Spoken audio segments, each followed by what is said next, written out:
The eyes of the world shifted to the small city of Tuscaloosa, Alabama, within the deep south of the United States of America.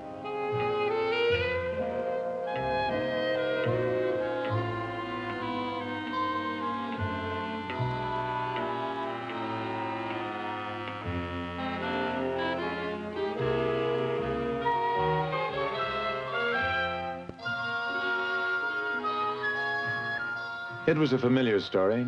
It started before the war between the states 100 years ago, which was fought and won for Negro equality.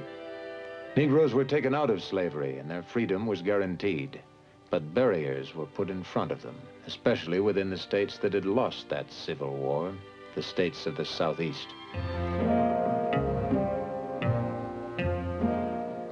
The Constitution of the United States came under debate as to whether it prohibited or acknowledged such barriers. In 1954, it was made clear by the Supreme Court that the Constitution guarantees equality for all. And so the great tests were made.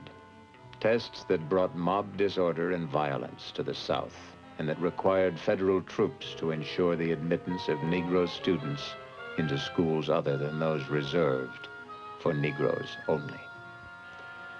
Though the vast majority of the United States was in sympathy with the Negro, some of the citizens were not.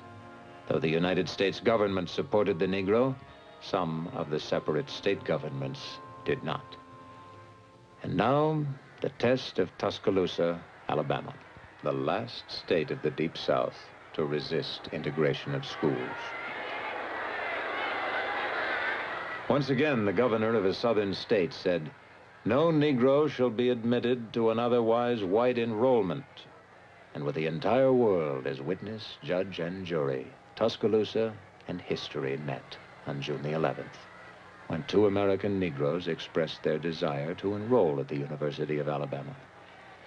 It was, in effect, a single defiant man holding with strength to the weak mores of the past against the Constitution, the government, and the will of the people of the United States, both Negro and white. With the protection of Federal Marshals, Vivian, Malone, and James Hood entered the University of Alabama in Tuscaloosa.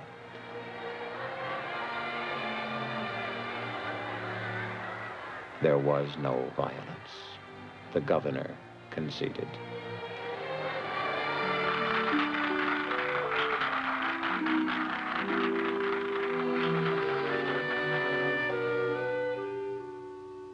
The law of the land was enforced by the government to protect 2 citizens. It was enforced so Vivian Malone and James Hood and anyone else would have the freedom to choose the school they would attend.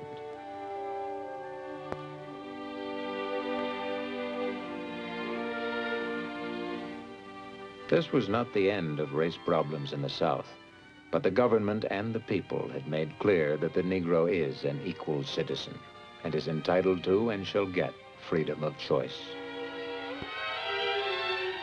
Wherever free men live, their most sacred request, their most sacred right is for freedom of choice.